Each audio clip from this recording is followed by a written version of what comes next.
Hello friends, ఇవేంటంటే mangoes. ఫిబ్రవరిలో ఇలాంటి మ్యాంగోస్ ఏంటా అని మీరు అనుకుంటున్నారేమో, కానీ ఇవి ఈ సంవత్సరం కాదండి, లాస్ట్ ఇయర్. చిన్న రసాలు అంటే విజయవాడలో చాలా ఫేమస్ అనమాట. ఇంక వీటి కోసం చాలామంది ఇష్టపడతారు. వాటి రేట్లు కూడా అలాగే ఉంటాయి. కానీ మనం సంవత్సరం ఒక 1 మంత్ 2 మంత్స్ అంతకంటే మనకు దొరకవు. వాటిని నేను ఏం చేస్తానంటే చక్కగా తీసుకుని మంచిగా మనం తిన్నప్పుడు తీయగా అనిపిస్తాయి కదా, ఆ కాయలన్నీ చక్కగా ఏరి, అంటే ఇంట్లో ఉన్నవాళ్ళం మనం తింటాం. ఎక్కడో పిల్లలు ఉన్నారనుకోండి, వాళ్ళు ఆ టైంకి ఎక్కడ మన దగ్గరికి రాలేరు, తినలేరు. అలాగే మన సిస్టర్స్ కానీ బంధువులు ఎవరైనా సరే, అమ్మ నాన్న కానీ అత్త మావయ్యలు కానీ ఎవరైనా సరే, వాళ్ళు ఆ టయానికి తినలేరు. కాబట్టి నేను ఒక చిన్న టిప్ చెప్తున్నాను, వినండి. ఇదేంటంటే ఈ కాయలు ఇప్పుడు చూడండి, మీరు ఎంత ఫ్రెష్గా ఉంటాయండి ఈ కాయలు. అస్సలు మనం ఎక్కడా కూడా టేస్ట్ కూడా మారవు. ఈ కాయలు మనం తిన్నప్పుడు ఎలా ఉంటుందో అలాంటి టేస్టే ఉంటుంది. వీటిని ఎక్కువగా మనం వందలు కొనుక్కుంటాం కదా, వందలు కాకపోయినా ఒక డజను 2 డజన్లు, ఒక 3 డజన్లు అట్లాంటివి కొనుక్కున్నప్పుడు వాళ్ళకి ఎవరికైతే మనం ప్రేమగా పెట్టాలి, వీటిని ఇష్టపడే వాళ్ళు ఎవరైతే ఉంటారో వాళ్ళ కోసం దీన్ని ఎలాగ మనం సేవ్ చేసి పెట్టాలి అన్నది నేను చెప్తున్నాను. ఈ కాయల్ని మనం తీసుకుంటే ఏమీ లేదండి, వీటిని శుభ్రంగా తీసుకుని మనం నీట్గా బుట్టలోంచి తీస్తాం కదా, మరీ పచ్చిగా ఉన్న కాయలను తీసుకోకూడదు.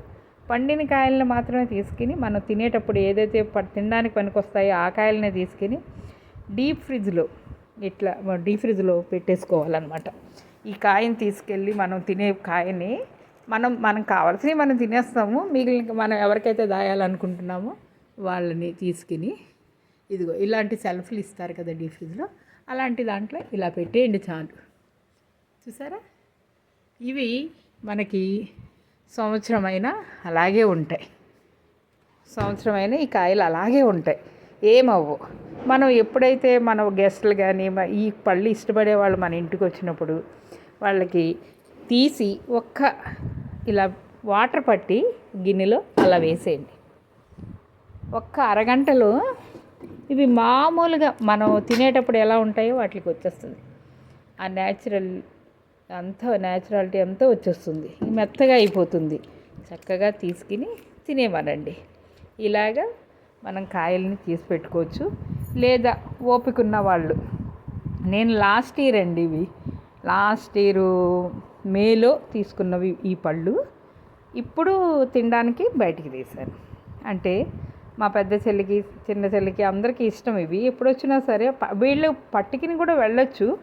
వాళ్ళు పట్టుకుని వెళ్ళి అక్కడ ఐస్ కరిగి తినేటప్పుడు కూడా బాగానే ఉంటుంది. కానీ ఇక్కడికి వచ్చినప్పుడు వాళ్ళకి అక్క మామిడి పళ్ళు అనగానే తీసి ఇవ్వడం, లేకపోతే జ్యూస్ చేసి ఇవ్వడం. మనం జ్యూస్ కూడా చేసుకుని డీప్లో పెట్టుకోవచ్చు, అవి కూడా చక్కగా ఉంటుంది. అది ఒక స్పూన్ తీసి మనం కలిపేసేసి ఇచ్చేయచ్చు. కానీ నేను ఇట్లా పెడతా, ఎందుకంటే తొక్కతో కూడా వాళ్ళు తింటే కొంచెం హ్యాపీగా అవుతారు అనే ఉద్దేశంతో ఇలా పెడతాను. నచ్చితే సబ్స్క్రైబ్ చేయండి ఫ్రెండ్స్, లైక్ చేయండి, షేర్ చేయండి. Thank you so much.